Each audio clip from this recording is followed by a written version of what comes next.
Okay, so the goal of this lecture is to talk about some properties of MDPs. So we talked about Bellman equation and Bellman operators.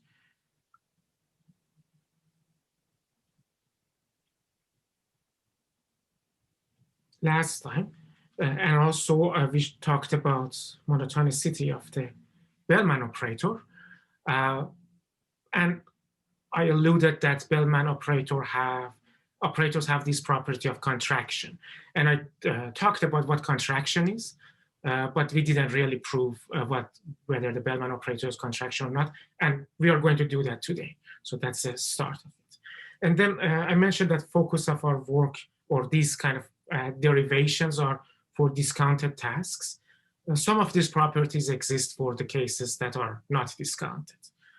For example, monotonicity usually exists, but contraction may not. Okay, so then the rest of this lecture, after showing that the Bellman operators are contraction, I'm going to talk about some important consequences of it. So for example, one consequence is that we can show that because of these properties, the solution to Bellman equations are unique. So there's only one V pi or V star that satisfy them. I'm going to talk about some error bounds that basically, if we solve some equation like Bellman equation approximately, what happens to the quality of the value function that we get out of it. Also, if I have time, I talk about this issue, or this thing that I mentioned before, that we have this fixed point of T star, and usually in kind of standard textbook, they say that, okay, fixed point of Bellman optimality operator is the optimal value function.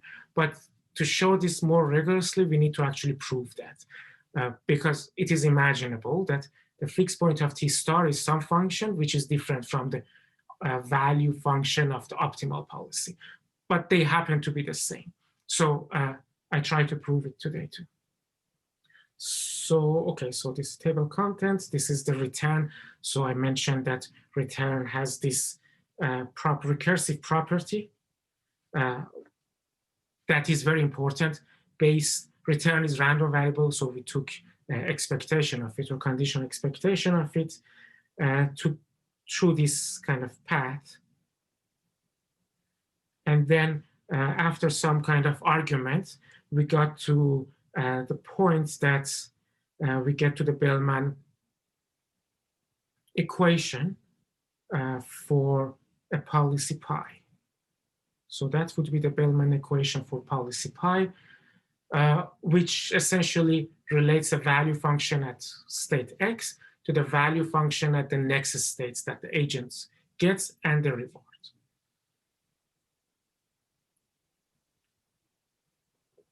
And also we have this kind of notation that is kind of more compact, that we can write V pi is equal to R pi plus gamma P pi of V pi.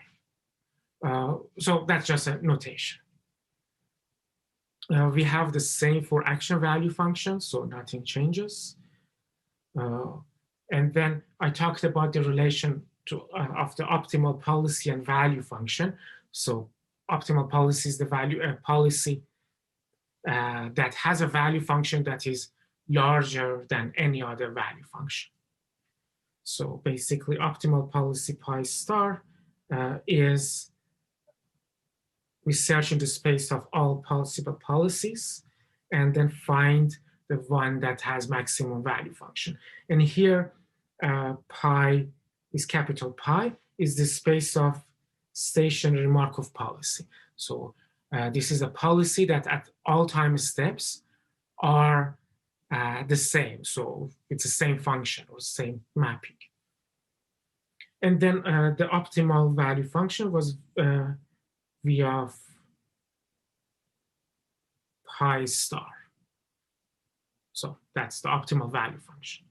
Okay, so the Bellman equation, so we talked about Bellman equation for optimal value function, which would be kind of similar to the Bellman equation for the policy, but here we see that we have for any x, v star of x is maximum of the reward that we can get plus like expected value of the next state. But here the maximum is over the action space. So one thing that might be kind of good to know is that sometimes in some of the proofs, instead of maximum, I use supremum. For basically the difference is that maximum assumes that, well, we find a point like A that maximizes it, and that point belongs to the set A. But supremum is a bit more general. So we find, basically it would be a point that may not belong to that set, but it would be the least upper bound of that set. So I guess maybe as an example, if you have a function f of a, which is a, just like linear function, and we search in domain, so this is the function of f of a, and we want to compute the supremum of a in range 0 and 1, like open interval 0 and 1 of f of a. So the supremum of it is 1, right? But the point that maximizes it, point 1, does not belong to the open interval 0 and 1. So here we can write supremum, but we cannot write maximum. So this is kind of like small technical difference. I mean, it can be important in some cases, but in most cases, we are going to use C maximum, but in some proofs you see supremum. The idea is the same. We find the largest value. Okay, so we have optimal action value function, which is very similar. So we have Q star of state and action would be reward plus expected value of what? Of maximum of Q star at state X prime, and maximization is at over A primes. So this is the optimal Bellman equation for optimal value function Q star. Okay, so we had these questions. Like one question is that, is there only one solution, V pi or Q pi, satisfying the Bellman equation? Or the same for V star and Q star? So is there only one solution to these equations, or there can be more than one? And we try to settle these questions in this lecture, and we shall prove that they are unique. The other thing that I talked about was that, well, the relation between optimal value function and optimal policy. So suppose you somehow find V star or Q star. How can you find the optimal value, optimal policy? Because that's what we eventually want. We want our agent to act optimally. So it can be shown that if we find Q star, say, then if we take action that maximizes it, then that would be the optimal policy. Or the same for the value function, V star. And we define something. Okay, so there was some interpretation of what this means. I skip it because I talked about it. So why this is optimal, actually.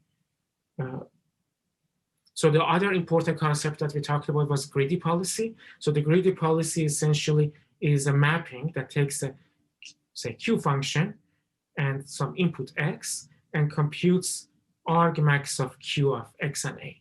So this is the version for Q. There's a version for V, state value function, which essentially computes the action that maximizes this quantity. And so we use pi G of V or pi G and Q to denote the function, this greedy policy, which is a function. So I guess the other thing that is kind of evident is that from the discussion from previous slides is that if we pass V star or Q star to this greedy policy, the policy that we find is the optimal policy. but we can use greedy policy in more general cases, like for other value functions. Okay, so then I started talking about the Bellman operator as a mapping from, say, space of value functions to space of value functions. So that these are the definitions of them. So for policy pi, T pi of V is essentially R pi of X plus gamma expected value function at the next state. And for Q, it would be also similar. And if it is deterministic, it gets a simple form. And so there is a relation between optimal Bellman operators and Bellman equations. And the Bellman equation, essentially, we can write it with using this notation of Bellman operators in this form of V pi is equal to T pi V pi, and Q pi is equal to T pi Q pi. So that's a kind of compact form of writing Bellman equations. And similarly, we can also talk about Bellman optimality operator, and we denote it usually with T star V or T star. So T star V would be maximum over actions, and T star of Q, it would be reward plus maximum is here. And again, it has the Bellman optimality equations would be the same as can be written in this form. Okay, then I guess the next part was talking about some properties of these Bellman operators. And these properties, two important ones that we talk about are monotonicity and contraction. And these are used for both these proof of algorithms or proof that certain things hold, and also designing some algorithms. So monotonicity was essentially is this results that if you have a value function V1 that is smaller than V2, if we apply the Bellman operator to it, it remains, the order relationship remains the same. So T pi of V1 stays smaller than T pi of V2. And the same for the Bellman optimality operator. And we talked about the proof. The proof was simple. So that's monotonicity. Okay, what else? The other property was contraction, but then we went through this kind of review of what contraction mapping is. So contraction mapping is essentially a mapping that when we apply to 2 points, like we have Z1 and Z2, they have some distance, we apply this mapping, we get 2 points. The distance between these 2 points after contraction mapping becomes smaller. So that's contraction mapping. And what is important about contraction mapping was that it kind of describes the stability of some certain type of certain dynamical system. And we can also use it to solve equation. And the key result here was this one of fixed point theorem. Okay, so we've talked about fixed point theorem or fixed point. Fixed point is essentially a Z that satisfy LZ equal to Z. So that's the fixed point. It might exist, it may not exist. If it exists, it might be unique, or it can be more than one. But the important result was this Banach fixed point theorem, which says that if this mapping or operator is a contraction mapping, and then first there exists a unique Z star such that it satisfies the fixed point equation. Also, Z star can be found by choosing a kind of arbitrary Z and applying this operator L to Zk many times. Like with LZK, we construct Zk plus 1 and then applies L again to Zk plus 1. And this sequence of Zs converges to Z star, the fixed point. So this is kind of important because it shows both uniqueness and a procedure for finding that equation or the solution to that fixed point equation. So I think that was the place I stopped. Is there any question?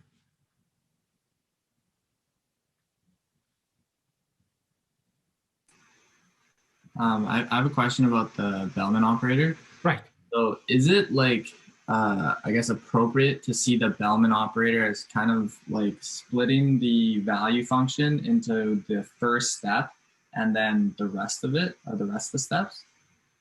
Or like, should that be kind of how you're seeing the Bellman operator like work? Well, in some sense, it is. I mean, even if you see in the Bellman equation, you have that splitting, right? Yeah.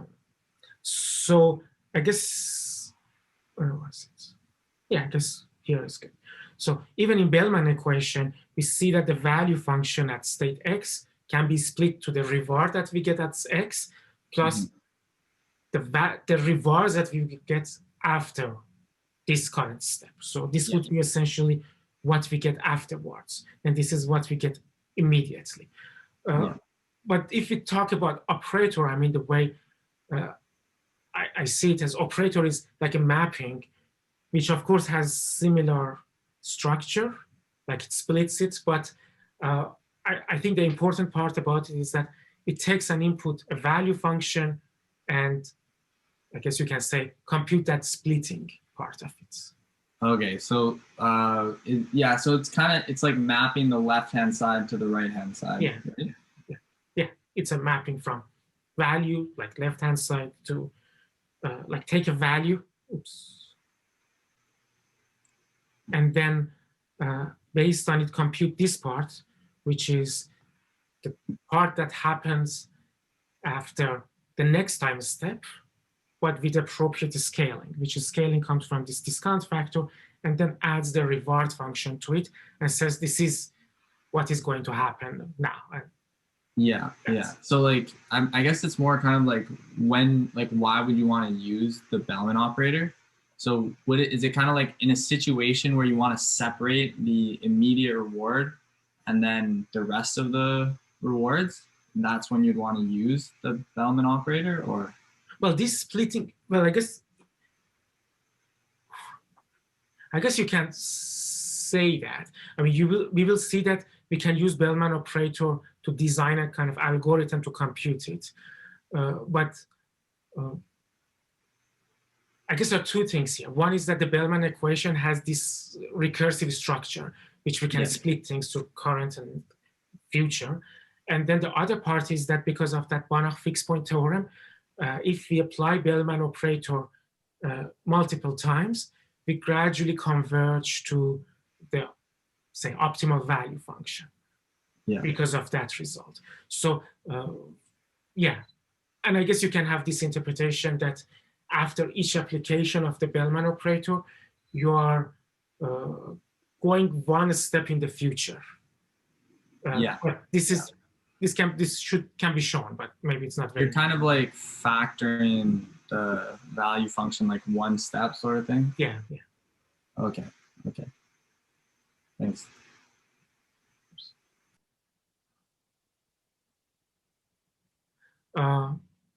Any other question? So let's.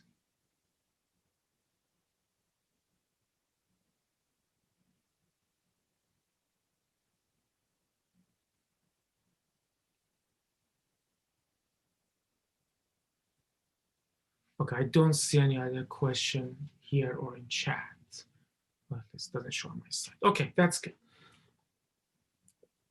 So that's a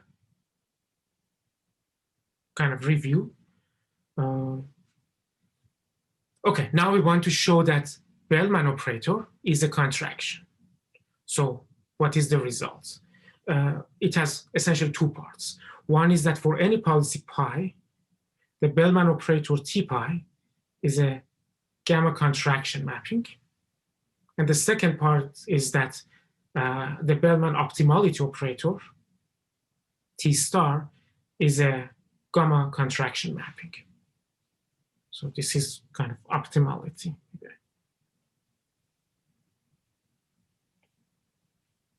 So that's a Bellman optimality operator, is a gamma contraction mapping. And we want to show that.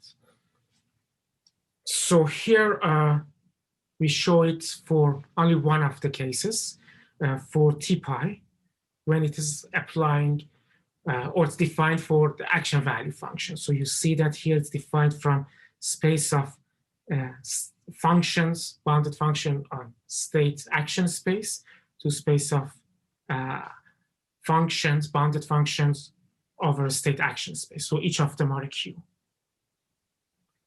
Okay, so what does this, how does it look like, the proof?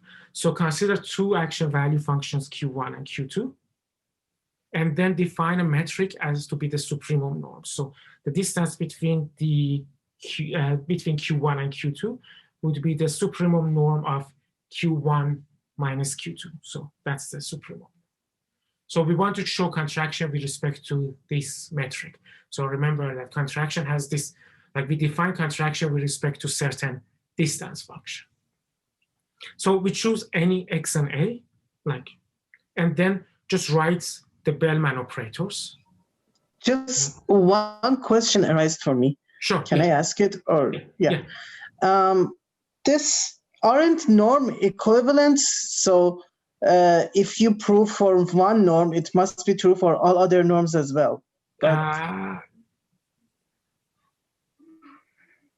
Okay, so the way we talk about norm equivalence is that like one norm can be upper bounded by the other one, yes, and lower bounded by the other one. Yes. But here this is not the. But here the constant import matters. Yeah. Yes. It can be true for several steps, not right away. So the contraction could be true for like seven. No, you're right. You're right. Yes. Yeah. Yes. It was a stupid question. Yeah. No, it's not a stupid question. I mean, the equivalence is in terms of the topology that they induce. So essentially, they define the same topological space. But the constants that you get, like for contraction mapping, if you choose, say, L2 norm or some other norm instead of supremum norm, we will see, or you can verify that we may not have that contraction mapping. Great. Thank you. So I guess there's a question. Let's see what it is. Okay, so there's no question. Okay, so for any x and a in the state action space, we just write T pi Q1 evaluated at XA and T pi Q2 evaluated at XA.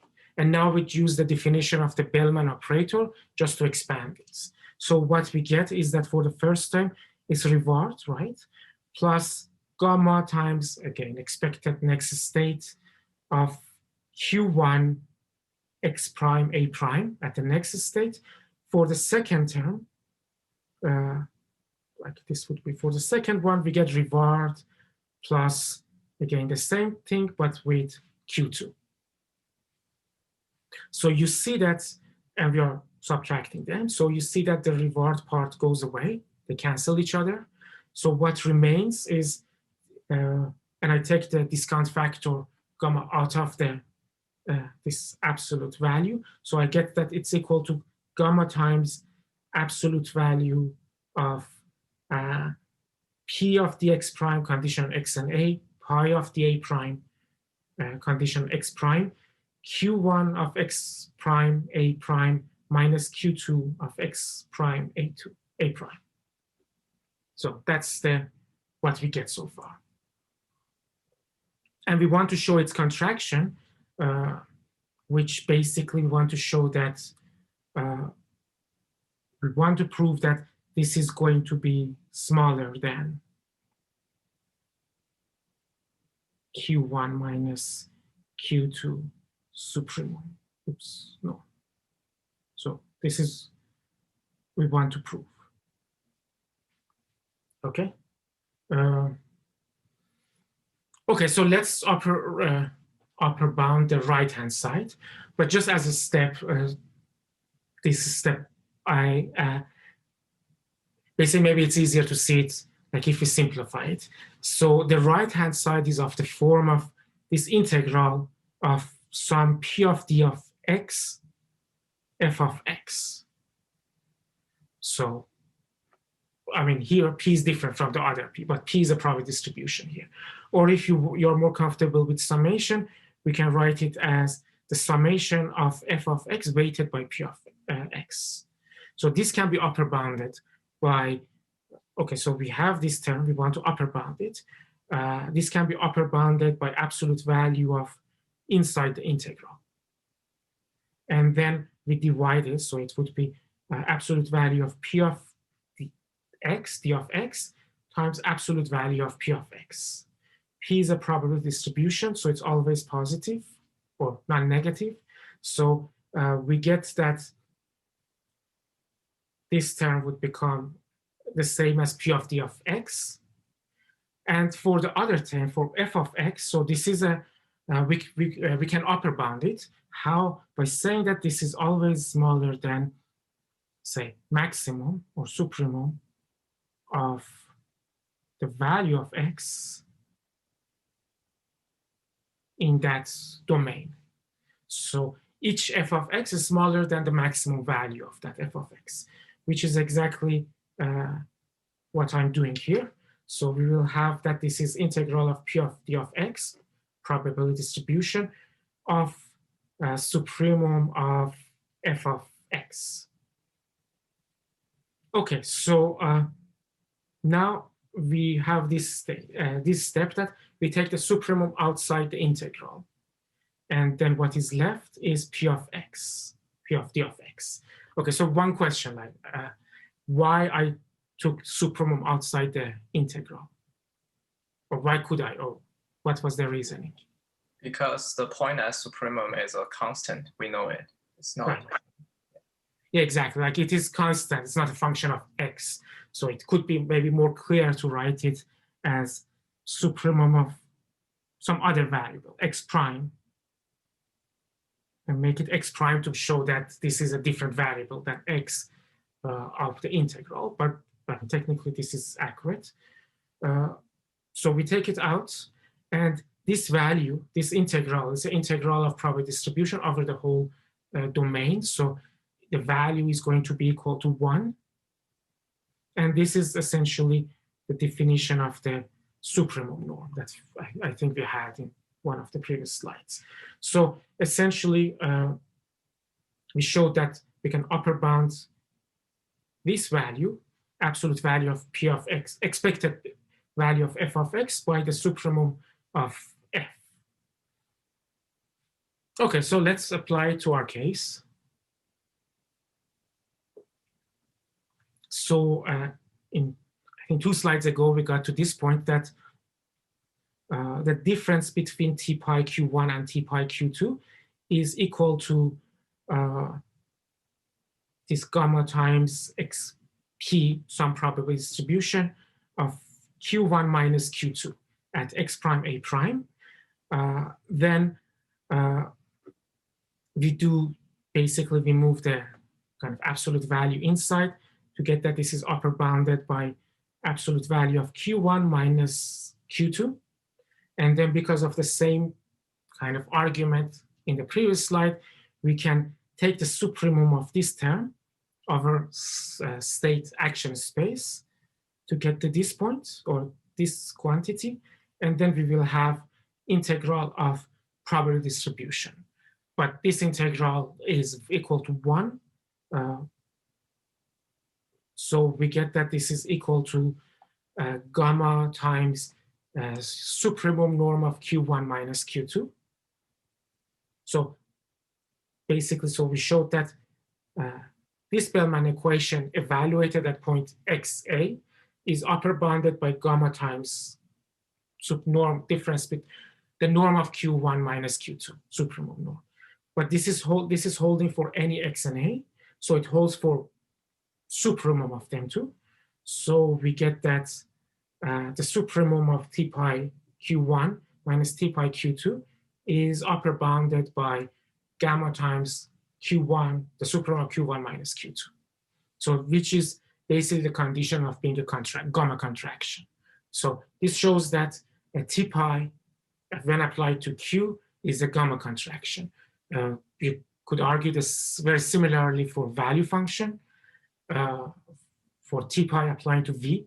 And similar argument, maybe I guess you need one or two more steps. You can show it for the Bellman optimality operator. So I think that's it. Any question here?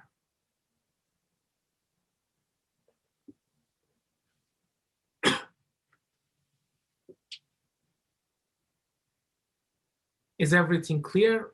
Should I go faster or slower, or it's just fine?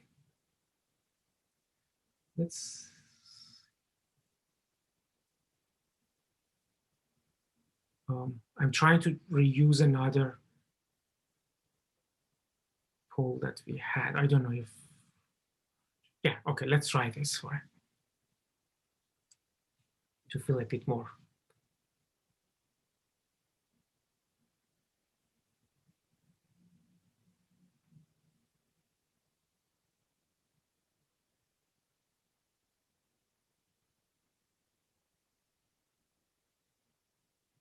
Okay, 84% are active.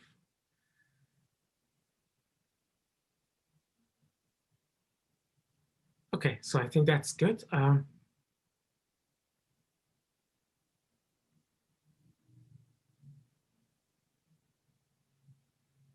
Yeah, so, okay, seems to be fine. I mean, might be a bit slow for some of you.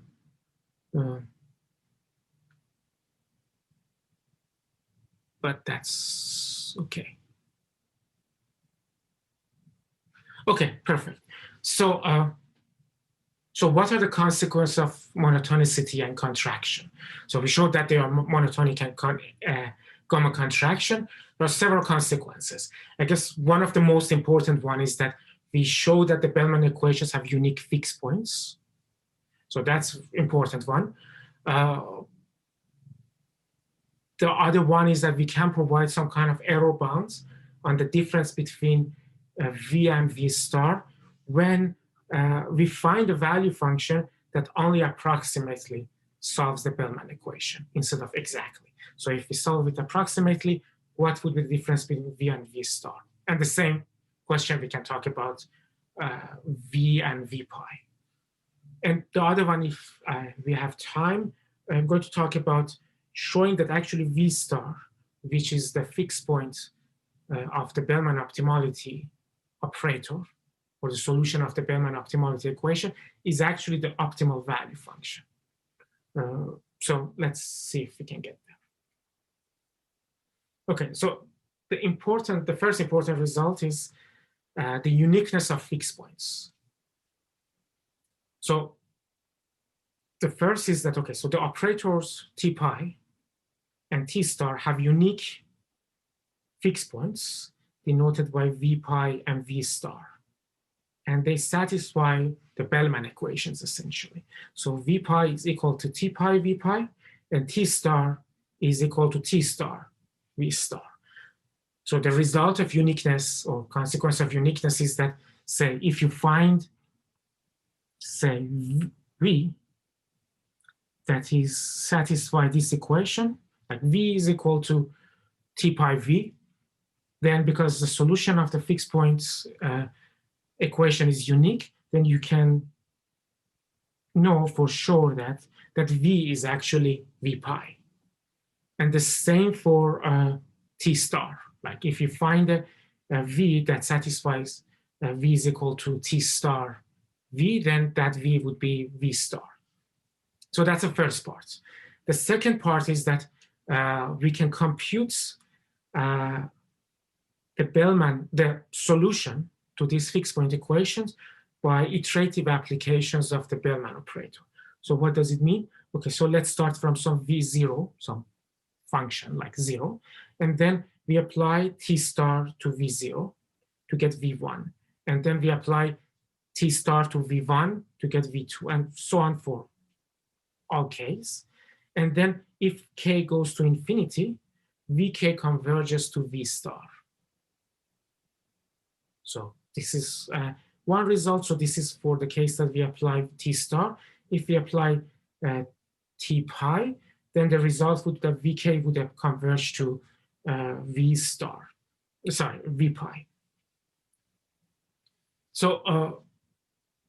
this is kind of, this result is also true, it holds for action value function. So it's the same thing, but I just stated for value function.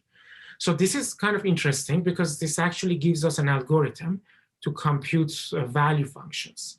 So recall that, I think I mentioned, at least for policy, for Bellman equation for a policy, that's a system of linear equations.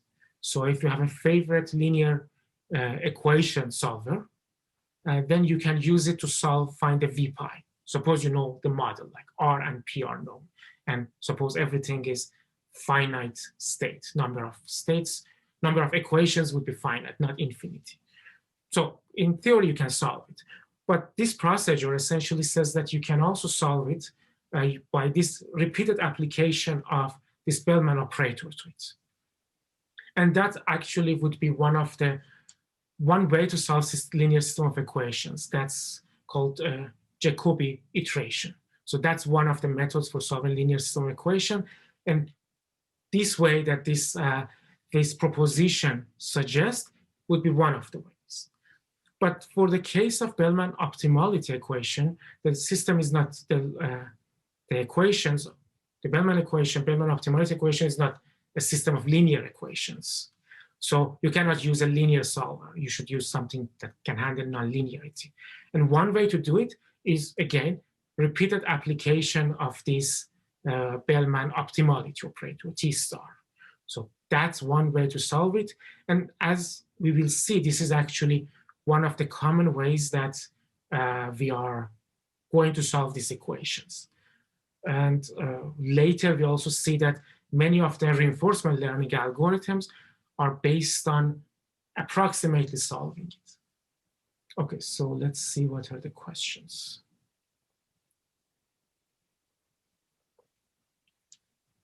So one question is, if we apply T pi, could we find V star finally? No, if you apply T star, you could find V star finally, unless it happens that your pi is the same as optimal policy. So I guess the next answer is that if pi is optimal, then that's fine.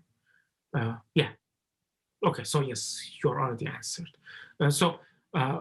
But otherwise, if pi is different from pi star, you find the value of that policy, which might be very different from the value of the optimal policy. Okay, any question about these results?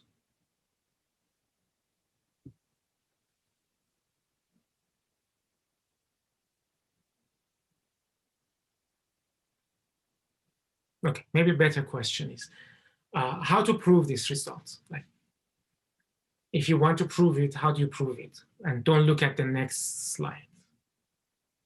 General idea, not of course the detail. We can talk about detail in 20 seconds. But if you want to, what are the main ideas here?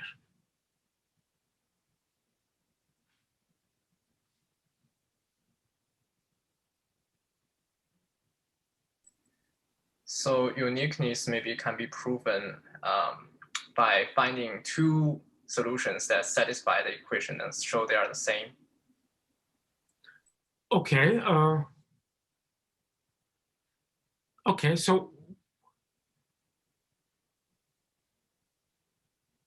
I mean I guess that's possible. But based on what we talked about so far, like what are the main results that we had so far that might be used?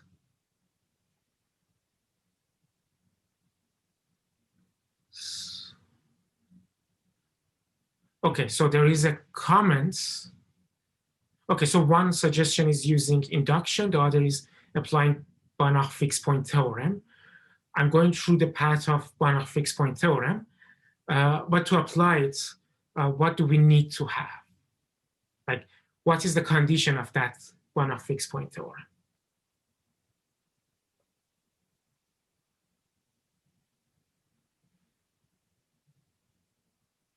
Right, okay, so gamma is equal to smaller than 1, that's right. And what I wanted to point is that if we show that this mapping is a contraction mapping, then we can get that. And it's contraction mapping when gamma is smaller than 1. So just let's kind of look at our results. So as you already mentioned, we use one-off fixed point theorem that requires a contraction and says if it's contraction, then the solution would be unique. So that's kind of the main result that we are going to use. The second result is that, okay, to satisfy that condition, the condition of that theorem, the main thing is showing that that operator is a contraction. But we already proved that. So Bellman operator is a gamma contraction. So here, because it's discounted, gamma is always smaller than 1. So everything is fine. So proof is essentially just going through these steps.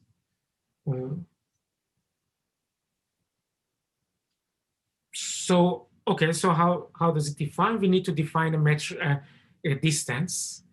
The way that we define a distance, okay, so we consider space of bounded functions. We need space of bounded functions, or in the space of functions, and we work with it. And then with the metric, the distance that is based on uniform norm. So D of V1, V2 would be supremum norm of V1 and V2. The reason that we select supremum norm and not other norms for this proof is that because the Bellman operators are contraction with respect to the supremum norm and not like other L1 norm or L2 norm.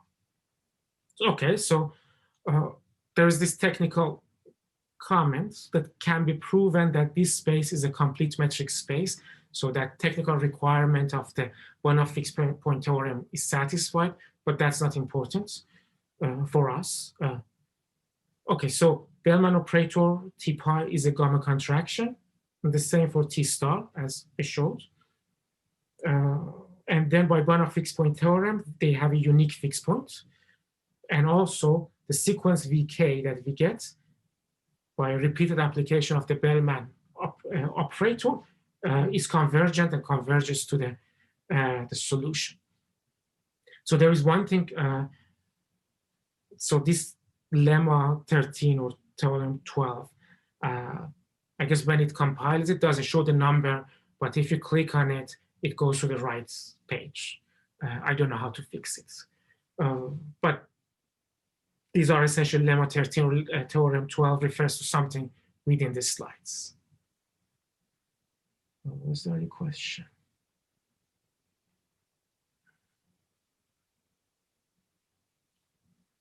Turn on the slide numbers anyway.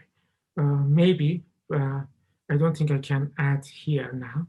So maybe next time I try to figure it out.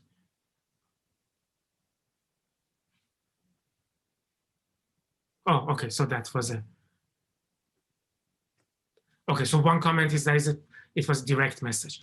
Is it possible to turn on the slide numbers anyway? And my reaction was, I try to figure it out, but I guess for next time. Is the L Lipschitz continuous subsumed in metric?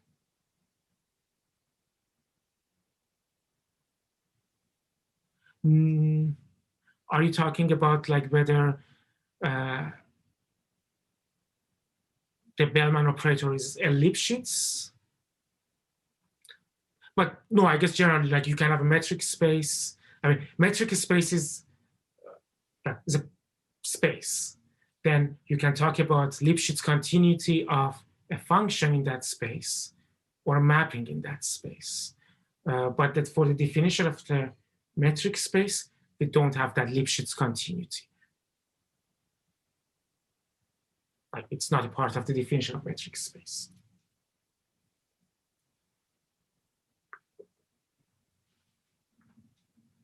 Okay. Okay, so that was the main result, one of the main results that I wanted to talk about. Okay, so let's see, value of the, okay, so the other result is, we can say that, summarize the results, that value of the greedy policy of V star is V star. The result's a bit kind of more general, but that's one of the conclusion. So what is the result? So if this relation that if we have T pi of V star equal to T star of V star, so if we have a pi that satisfies this equation, then V of pi is equal to V star. And vice versa. If the value of some policy is the same as this V star, the fixed point of the Bellman optimality operator, then that pi has this structure that if we apply T pi to V star, the value would be the same as T star V star. So one question. Sure. Why don't you just write V star in the right-hand side of the, because yeah, T star V star is V star. Yeah, that's true. So this is also true. But I guess the conclusion that I want to get is that comparing Bellman optimality operator applied to V star and the Bellman operator pi applied to V star. So here, if I apply T pi to V star and I get the same result as applying the Bellman optimality operator to V star, then I can say that the value of that policy is the same as the optimal value function. Yes. I mean, this is of course true, but then this doesn't show this application of two different Bellman operators.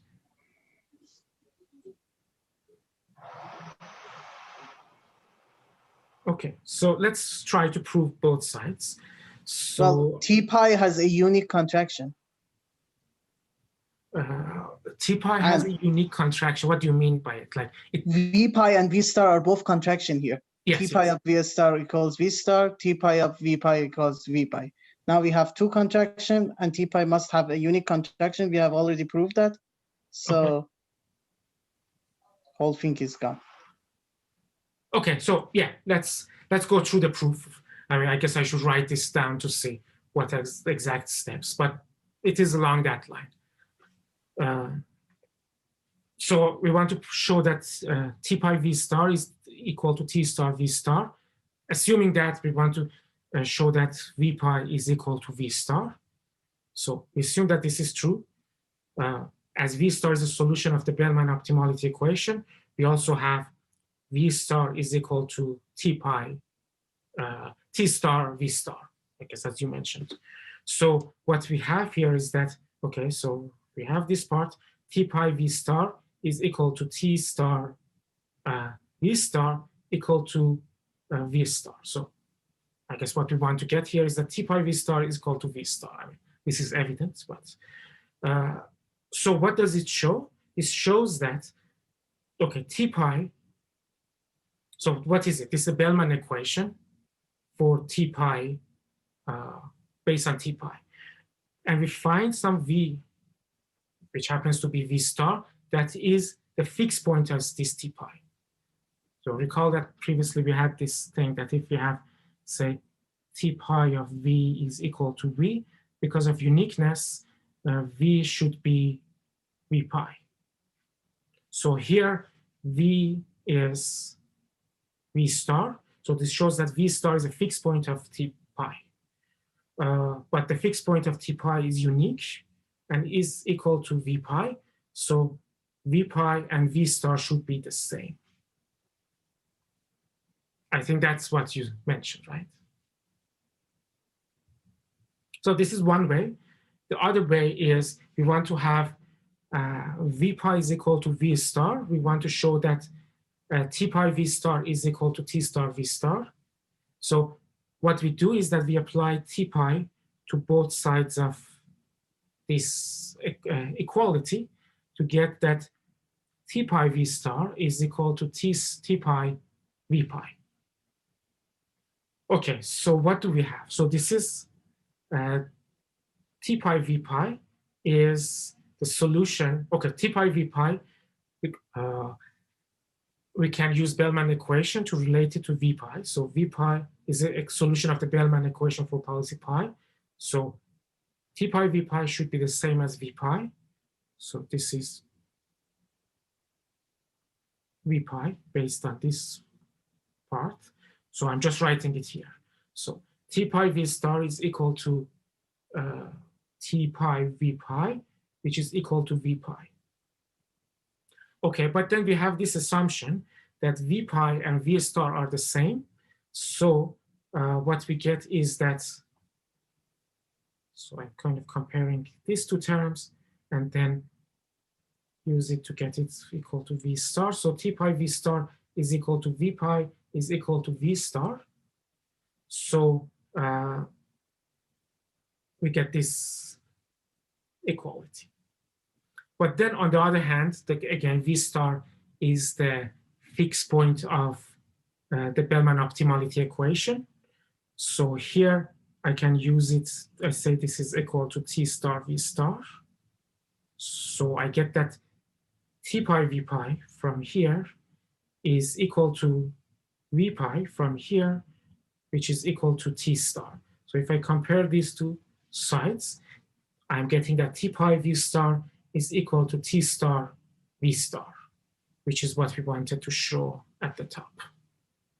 I mean, this is simple, just going through a few steps of argument about whose fixed point is whose.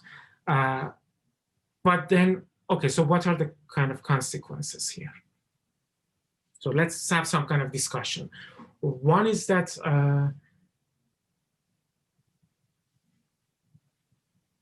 if for some policy pi, we find that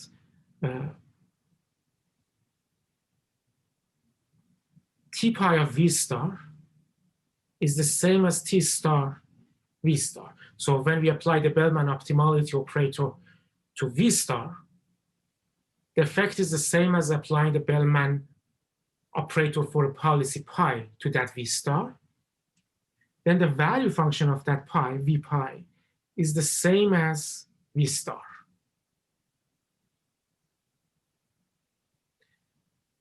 So the other thing is that we haven't shown that v star is actually, or the fixed point of v star is actually the optimal value function.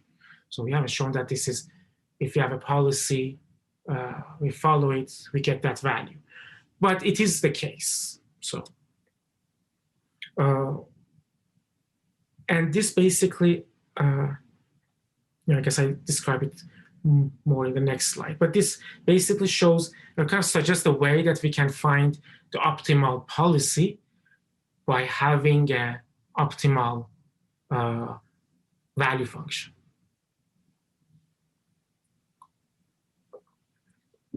And this is, okay, related to greedy policy. So let's make that connection a bit more clear. So what we have here is that, okay, remember that the definition of greedy policy was that greedy policy chooses an action that maximizes certain quantity. So if we give V star, given V star, the greedy policy pi g at state x applied to V star is argmax over actions of R plus next state, expected value of next state of V star. So this is the greedy policy, right? So the value of this greedy policy, like if I just substitute this policy and compute T of pi g of V star, so this is policy is the greedy policy with respect to P star, and I'm computing the Bellman operator of this greedy policy. It would be the same as like just, this is choosing the action that is selected is argmax action. So the value of it would be the max action. So it would be maximum over actions of this quantity.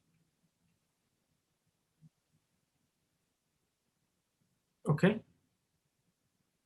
So let's compare it with T star V star.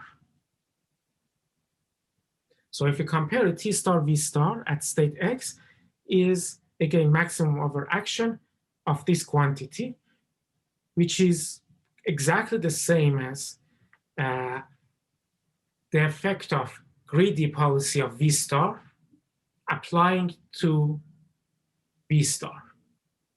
So it might be a bit confusing, but just see the equations. Like these two we showed are the same.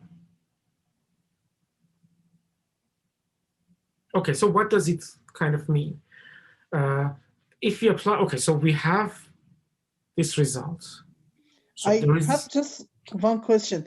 Isn't the Bellman equation at the first place defined somehow to like as a greedy like Bellman equation is kind of defined as greedy policy, isn't it?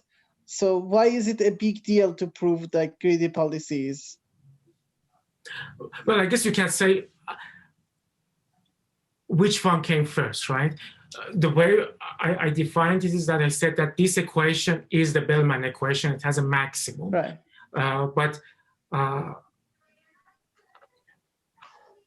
And when I talked about Bellman equation, both sides were V star. But the greedy policy was more general. It was defined for any value function. But it happens that the greedy policy of V star has this property.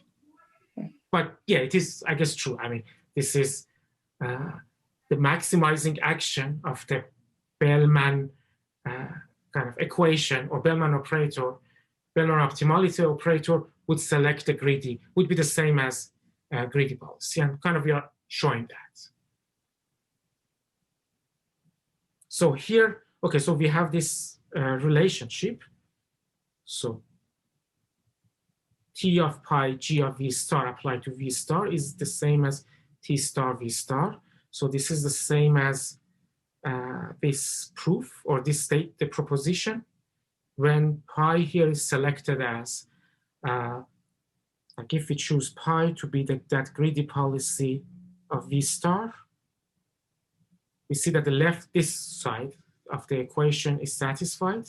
So then the value of policy, greedy policy, should be the same as V star.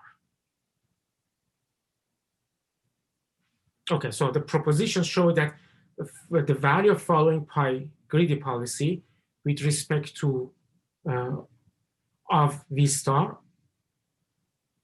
which is this one, is the same as V star. Okay, so the kind of the practical consequence of this is that if we somehow can find V star, then we compute its greedy policy, the value of following it would be V star. And kind of the practical consequence of it is that, or kind of the result of it is that one way we eventually want to find the optimal policy, right? So to find an optimal policy, we can find the optimal value function and then compute its greedy policy. Its greedy policy would be the optimal policy. So here the only note is that we haven't really showed that V star is optimal policy, this optimal value function. But other than that, which is actually true, this makes sense.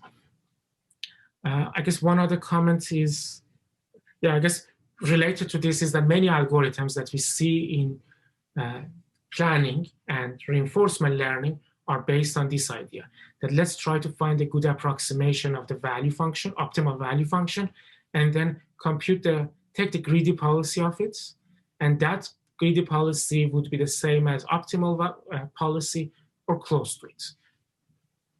I think that's good. So maybe we can have a break.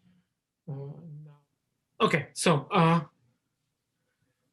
one question that is kind of interesting is that suppose we solve, we approximately solve the Bellman equation. So instead of finding a value function that is exactly the same as, say, T star of V, we find something that is approximate. So why does it kind of matter? We had this result that, like, if we find a V such that V is equal to T star of V, because of the uniqueness of the Bellman fixed point of the Bellman operators, we know that V is equal to V star, and we have a similar result for T pi and Q. This suggests, I mean, a way, because of previous slide, this suggests a way to find the optimal value function. optimal policy. Like we first solve this equation. We know that V would be equal to V star, and then we compute the greedy policy, and the greedy policy would be the optimal policy. But what if we can only solve this approximately? So we'll have V is approximately equal to T star of V. So what can be said about the difference of V and V star? Can we say that if V and T star V are almost the same, like very close, can we say that V and V star are also close or not? So I guess that's kind of the main thing that I want to show right now. And it is important because in practice, we often solve this Bellman equation only approximately. So we can't solve them exactly. So I have three reasons here, like computational, approximation, and statistical. So why, can someone say what each of these might mean? This might be beyond what I have covered so far, of course, but from your knowledge from the rest of computer science and machine learning. So what, maybe talk about approximation. What would approximation mean?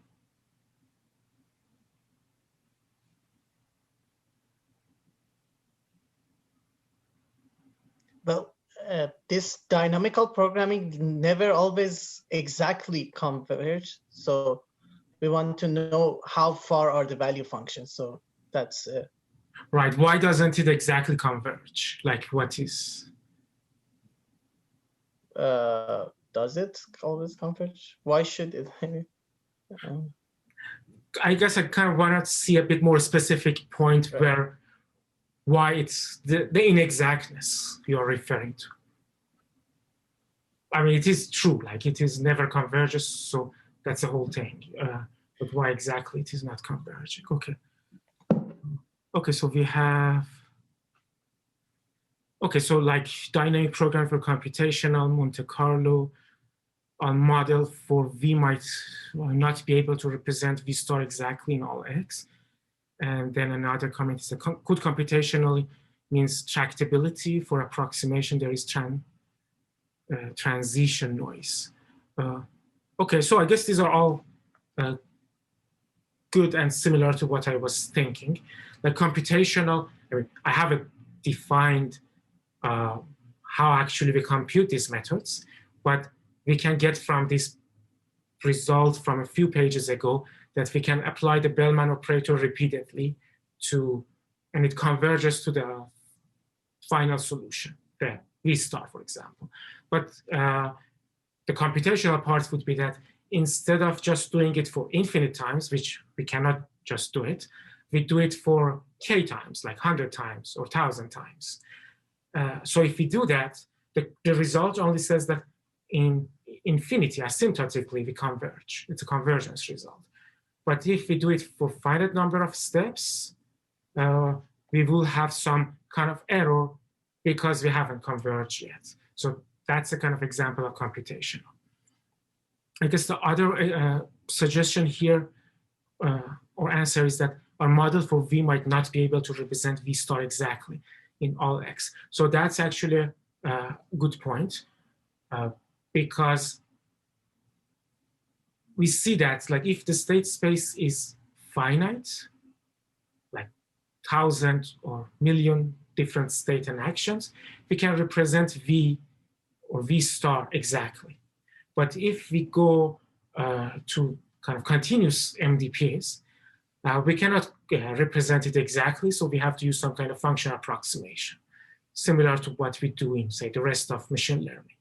And if you have function approximation, we will have some kind of function approximation error. So the truth might not belong to that space of functions that we can represent. And I think the other issue that answers like Monte Carlo or maybe approximation because of transitional noise, I think that refers, I can see that as a kind of answer to the statistical part, that if instead of having the model, we only have data from there, from that model, like samples from it, which is the case for reinforcement learning. In reinforcement learning, we don't know this P and R. So we have data, and when we have data, we have the possibility of having statistical error. So our estimates have some kind of statistical noise, if you wish. So these are the reasons, and we will get back to these later during the course, and try to at least quantify some of them.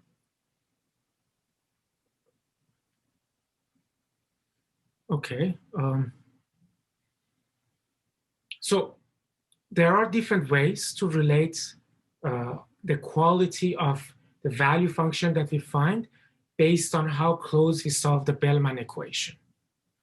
So the typical result is like this, that we say that, okay, so suppose we have a value function v, then the difference between v and v star in Supremum norm can be upper bounded by v minus t star v,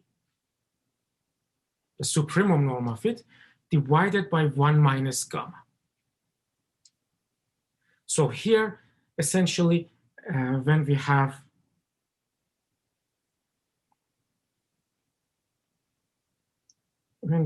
say t star of v, this means that v, of course, minus t star is not 0, right? That's an approximation. So how to quantify it? We take the size of it. We should somehow need to take a size of it, and the size that we take is its Supremum norm. And if you have this kind of guarantee on the difference between how far we are from the solution of the Bellman equation, then we can relate v and v pi in Supremum norm. But then the price that we pay is a constant 1 over 1 minus gamma, which can be a relatively large number if gamma is close to 1. So if gamma is like 0.99, that would be a constant of 100. So if, for example, we can show that gamma is like 0.99, and this value, if this value is like, say, equal to 1, then the guarantee that we can show it for v minus v star is like, it's smaller than 100, essentially. Of course, this might be very bad depending on the application. So the idea is that make sure this the numerator is small. Say if it is like very small number, then that's okay, even if you multiply it by large number. Okay, so this is for v. We have the same result for q, so it doesn't matter. And these are called, this quantity, the difference between t pi v minus v, or t star v minus v, are often called Bellman residuals. So it's a residual from being the solution of Bellman equation, and their norms are called Bellman error. So it's a number, so it's error. So Bellman residual is a function. This is a number. Bellman error is a number. So okay, so that's good. Maybe one comment here is that this is one of the kind of error bounds that we have. But there are other error bounds that we can also have that maybe use some norms that are not Supremum norms, some other norms, or relate different types of quantities. Maybe instead of Bellman residual, we can use something else. But this is kind of typical results. And we are going to use it, I think, in one of the proofs. Sorry, is this gamma the same as the one in the discount factor of the reward? Okay. So this is the same as discount factor, yes. Okay, so basically, the more discount we get, the more stable the system is. Yes. So if gamma is like close to 0.1 or 0, then the difference between the left-hand side and right-hand side would be smaller in some sense. Any other question about like this upper bound or this, yeah, this result?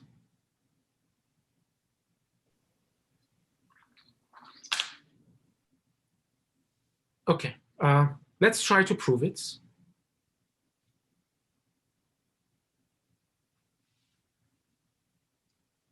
Okay, so we want to upper bound V minus V star, the supremum norm of it. So we start from just the quantity inside, V minus V star, and add and subtract T star V to it. So it's by adding and subtracting, we don't change the value. So let's see what it means. So we have V minus V star. I add and subtract T star V star. So it doesn't change anything, of course, right?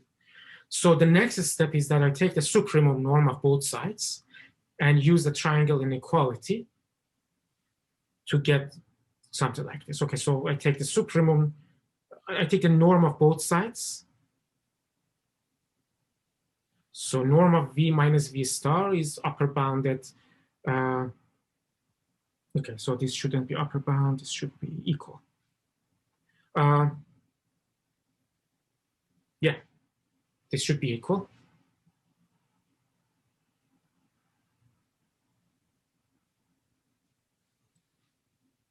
So we have the norm of V minus V star is equal to norm of V minus T star V plus T star V minus V star. And now I use triangle inequality for the norm to get that this is now upper bounded by V minus T star V plus the norm of T star V minus V star. Okay, so let's focus on this second term and try to kind of provide an upper bound for it. So let's focus on this term, and then we have two observations essentially. One is that I think, as we had seen before, V star is also satisfies, because of Bellman equation, T star V star, right? So this is the first observation. And the second observation is the Bellman optimality operator is a gamma contraction with respect to the supremum norm. So what we have is that, okay, so this quantity, norm of T star V minus V is equal to T star V minus T star V star, the norm of it. Because of the first observation, as because of the contraction, we can write it as equal, smaller or equal than gamma times V minus V star, the norm of V minus V star. So if we just plug this into the equation from previous page, this equation, we were talking about this term. So we get that V minus V star, the norm of it, is smaller than V minus T star V plus gamma times V minus V star. And notice that these two terms, like the norm part, are the same. So I move it to the left-hand side. To get that, by rearranging, I get that Y minus gamma times the norm of V minus V star is upper bounded by V minus T star V. And this is the result that we wanted, just by dividing it by 1 minus gamma. So this is the Bellman error, and this is the quantity that we wanted to have. Okay, any question?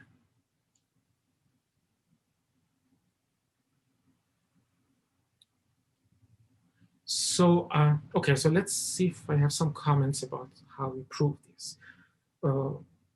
I guess adding and subtracting some terms like this to some quantity, is a usual way to prove upper bounds or bounds in general, because it allows us to kind of add terms that looks similar, and then hopefully with some kind of rearrangement, they become even more similar and we can do something about it. So I guess that's one of the steps that allows us to get to these two different terms. And the use of, I think, this property of the Bellman equation, either for optimality or for the policy, it's also common. Like if we see V star, sometimes it makes sense to see what happens if we replace it with T star V star. Or if we have V pi, sometimes it makes sense to replace it with T pi V pi. And sometimes it helps. Also, I guess in these type of proofs, using the contraction is, usually you need to use contraction at some point. So in order to get contraction, you need to get terms that have form of T,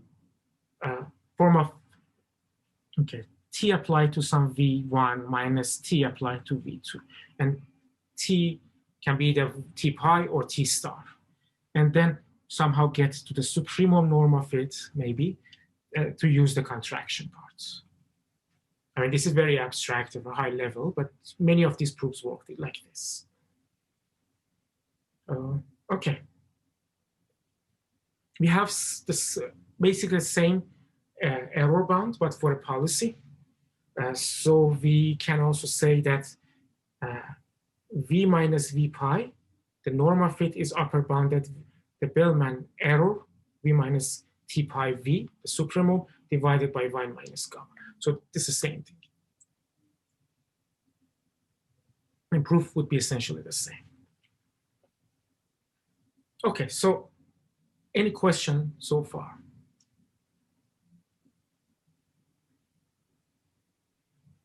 All good? Okay, let's see the chats. Okay, so this part, I guess we have time, so let's try to go through it. So we want to show that V star that we find as the solution of the fixed point equation for T star is the same as the optimal value function within the space of stationary policies. So that's the claim. Like V star is actually optimal value function and correspond to some policy. And here, I guess in these proofs, we use monotonicity of T star in addition to contraction to prove it. So far we have seen the usage of contraction, but I guess we haven't seen monotonicity. Okay, so let's see.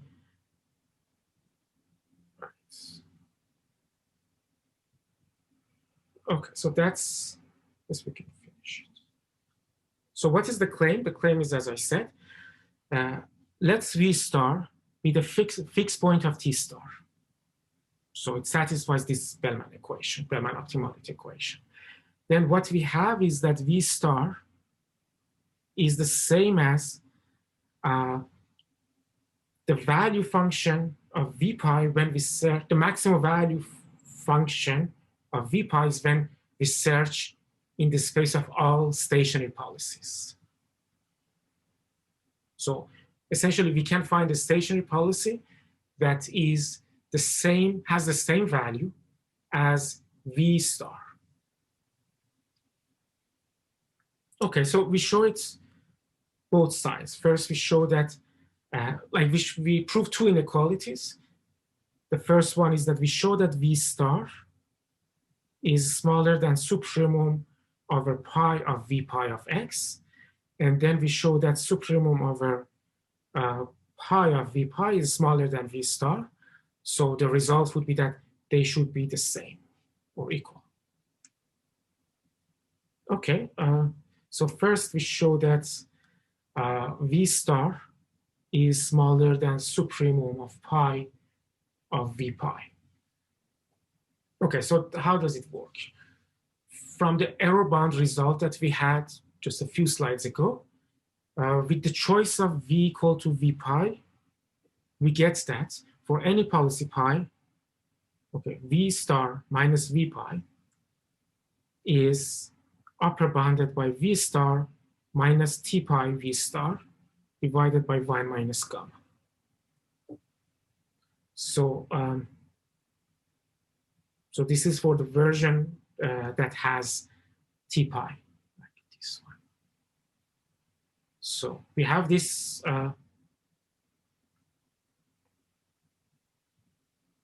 this result just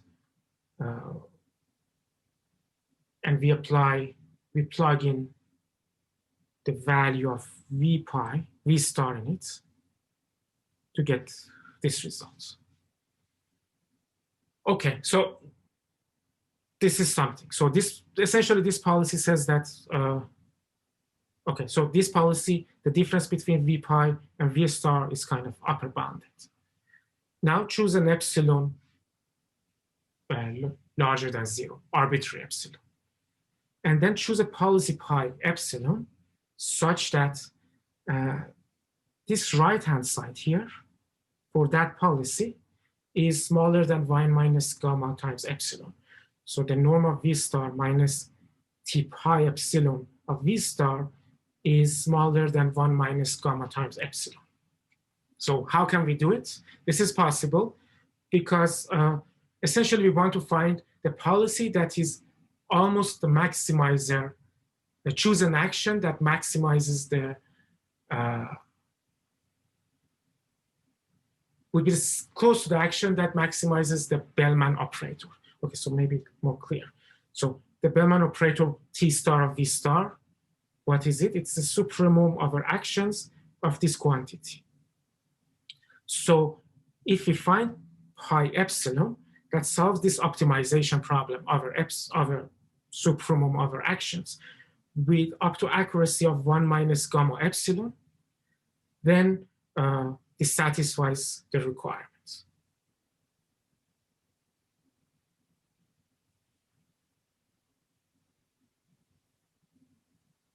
If we can find the maximizer here, like if there's no supremum, if it was maximizer, we could find an epsilon, pi epsilon, which would be the greedy policy, and the epsilon would be 0.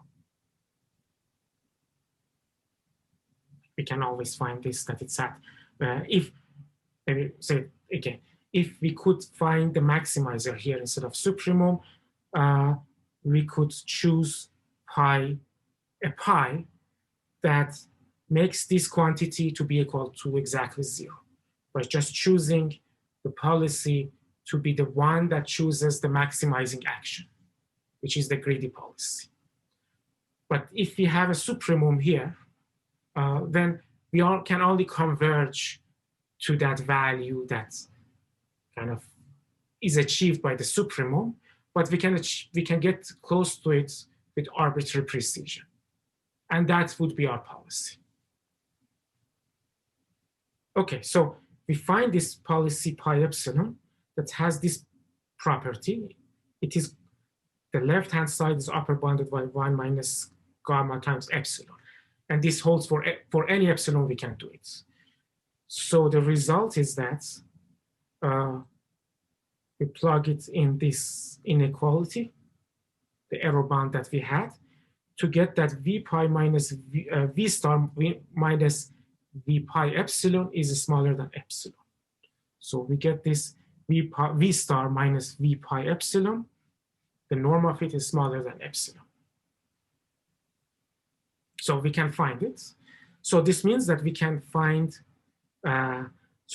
this means that for all x's in state space, V star of x is going to be smaller or equal than V pi epsilon of x plus some small epsilon.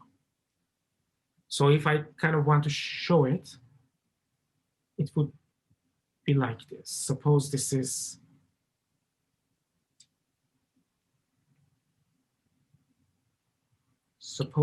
V star. So it's, this result is saying that, oops.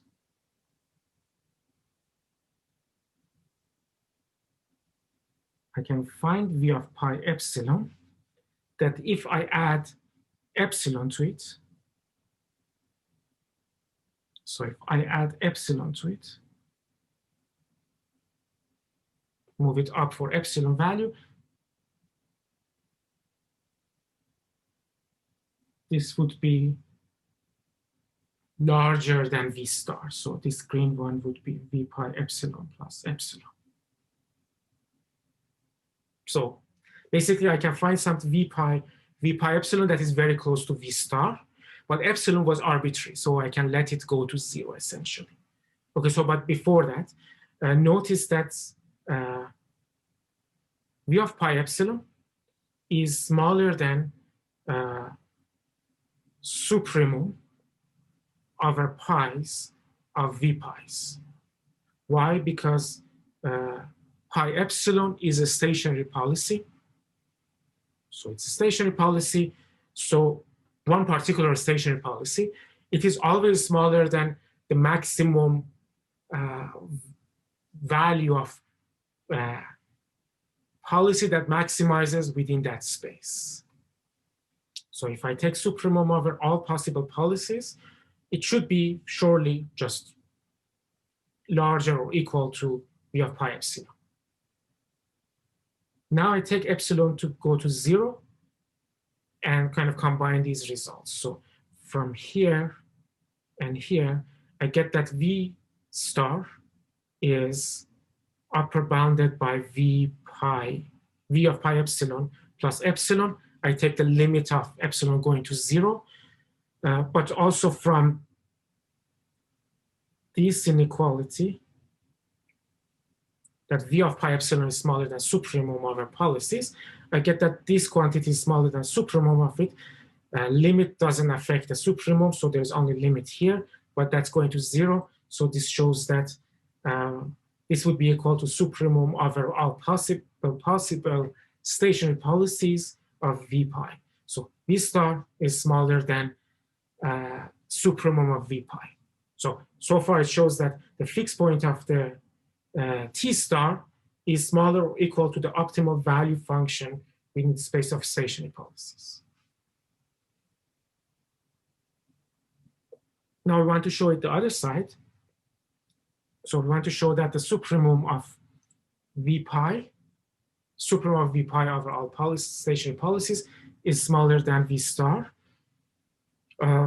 Okay, so how to do it? We consider any policy pi, and then we later take supremum. But just for fixed policy pi, by the definition of the Bellman operator and Bellman optimality operator, we can write this. So Bellman t pi applied to v evaluated at x is some probability of choosing action at state x, some distribution, times r of x and a plus gamma times next state of v of x prime. This is not important. So what is important is that, okay, so we have some policy that chooses actions. And it's not difficult to convince yourself that this is always smaller than computing, smaller or equal than computing the action that maximizes over the action space. At best, this policy pi would put a Dirac's delta function on the maximizing action. So for any policy pi, this is always smaller than supremum of this quantity. But this supremum or maximum of this quantity was exactly the Bellman optimality operator being applied to v. So t pi of v is smaller than t star of v. It kind of makes sense because that's optimality, but we show it kind of more rigorously. And if we choose v to be equal to v star, we have that t pi of v star is smaller than t star of v star. Now we take supremum over all possible policies. So what we had was this. Okay, so I guess it takes a while. So we have this equation, but we also have from the Bellman optimality equation that t star v star is equal to v star. So this is equal to v star. So essentially we have t pi v star is smaller or equal to v star. Okay, now we are going to use monotonicity of the Bellman operator for policy pi.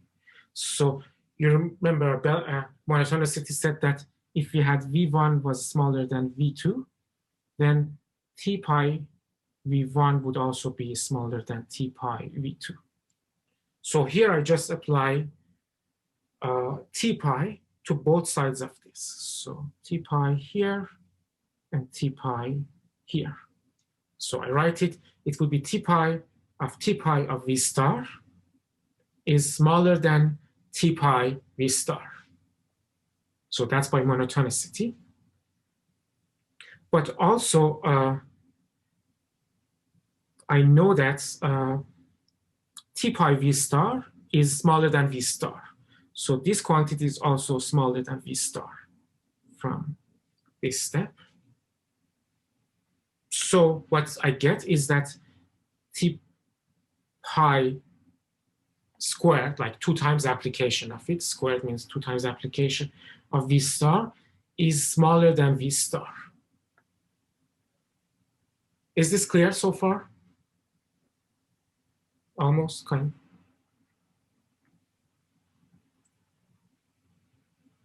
of. Okay, I get some. Okay, so this was 2 steps, essentially. T pi squared of V star is smaller than T star. If I do it many, many times with this argument, I can show that, or by induction, that T pi k, or k, some number, integer number, of V star is smaller than V star. Okay, so that's basically what I had before. Okay, so now we use a proposition that we had before, which showing that if we apply the Bellman operator pi to some value function, any value function, it converges to T pi. So what was the result? It was like, say, any choice of value function, say V0, T pi of V0, any V, and I apply it infinite number of times, this converges to V pi. That was the proposition uniqueness, the second part of it. So this T pi to the power of k, or k times of it, of V star converges to V pi. So in some sense, this V star doesn't really matter what it is. Any function, any value function has this property. Okay, so the result is that the limit of it would be V pi. So what I do is that I take the limit of this quantity and let k goes to infinity. So this limit of it, which is from this proposition, is equal to V pi, is upper bounded by V star. And V star, the right-hand side of this inequality, does not depend on k, so it stays the same. So what we show here is that V pi is smaller than V star. So here, I first use monotonicity to get to this equation at the top of the page. And then I use contraction, I mean indirectly through this use of proposition, in order to prove that this left-hand side converges to V pi. So this is kind of a nice combination of both of them. Okay, so V pi is smaller than V star. We started from any policy pi, so it holds for any policy pi. So we can take the supremum over all policies for any policy. This holds for any policy pi in the space of stationary policies. We take supremum over it, so it doesn't change the order relationship. So supremum of V pi over pi is going to be smaller or equal to V star. So this is the other side of the inequality. So we had 2 sides of it. So the result is that the supremum of it should be the same as V star. So it makes sense now to talk about V star as the optimal value function when the search space is the space of stationary policies.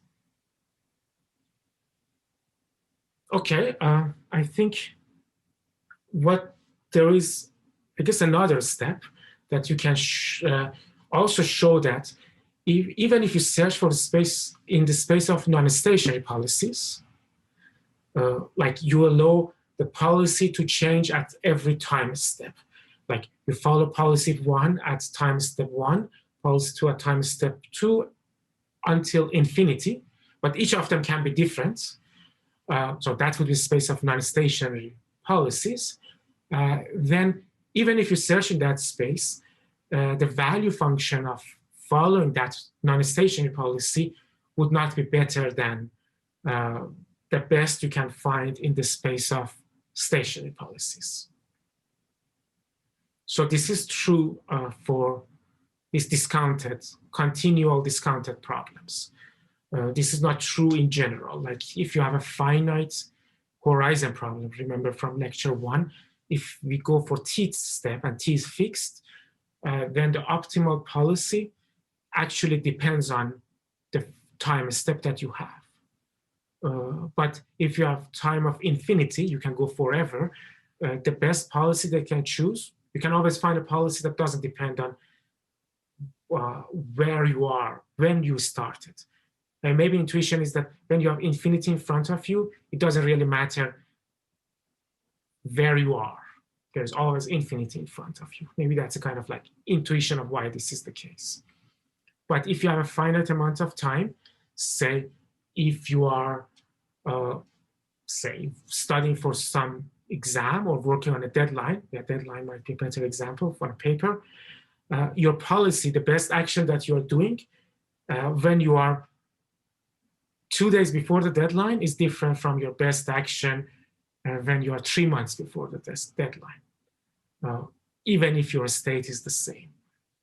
So that's why for finite horizon MDPs, the optimal policy is actually time dependent. For continual discounted MDPs, it is not. It is stationary. Yeah, I guess. Okay, is there any questions so far? I think this result, I mean, this is not necessary. The proof is not easy. I mean, you should go through it a few times to see what it is. And it's good to see it and good to see the results, but you don't have to know the proof by heart. So, I mean, if you learn it, that's okay too. Sorry, one technical clarification. So first of all, we have this epsilon, predefined epsilon, and then we choose a policy pi such that the value function satisfy the inequality, right? Right. Okay, I see. Thanks. Yes, you choose epsilon, and then you find a pi epsilon that solves this maximization problem up to epsilon accuracy. And if epsilon is, if you can actually find a solution of it, like in theory, if there's no if there was no supremum, it was maximal. So there always exists a maximizer. So you can always find pi, for any epsilon, you can find a pi epsilon that makes this quantity to be exactly equal to 0. But if you can't find it, so you're kind of, the supremum, the maximizer, or the supremum value does not belong to the set, you can always get as close as you want to that solution without being that point. So basically, when we are taking the limit, we are narrowed down the range of choices of policies. Yeah. Yes. Oh, I see. We are changing, but I don't want to say narrowed down. It's not, like it is, pi epsilon refers to one specific policy, and you're moving it closer to a policy that has the value of V star. So here, I guess in this figure, when you make epsilon going to 0, this means that your V of pi, maybe I show another color. So if you make another epsilon,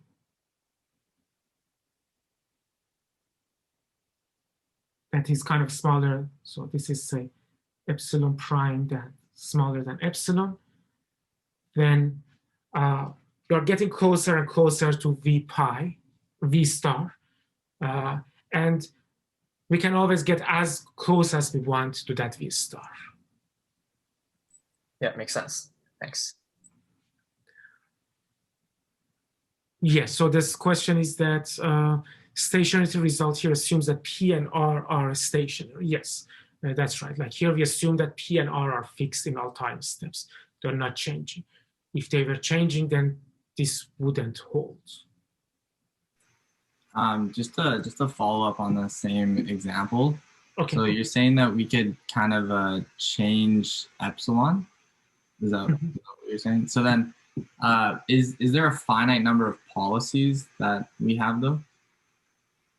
No, we have infinite number of policies. Oh, okay. So because there's infinite number of policies, then there's always going to be one that will satisfy that? Yeah. I guess, yeah, we have infinite number of policies because the policies can be stochastic. Like we consider space of stochastic policies. Okay. So yes, there are infinite number of functions or distributions we can define. But I think this point that we can find V pi, that pi epsilon, that solves this optimization problem onto epsilon accuracy. I mean, it could be, it is basically saying that we have an optimization problem.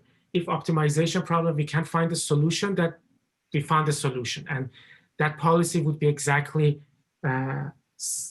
if we find, say, the greedy policy, if there was max of A, then we could choose pi greedy of V star, and then V star minus pi greedy of V star. That would be exactly 0.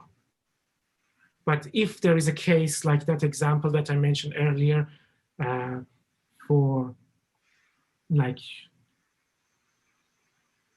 maximize supremum of A between 0 and 1 of f of A, we can always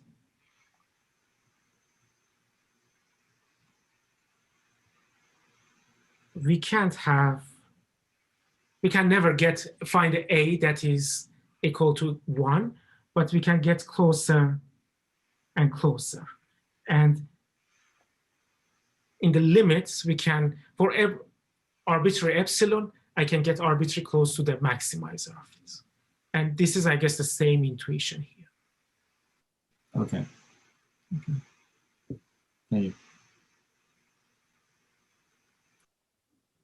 Okay, any other comments or question?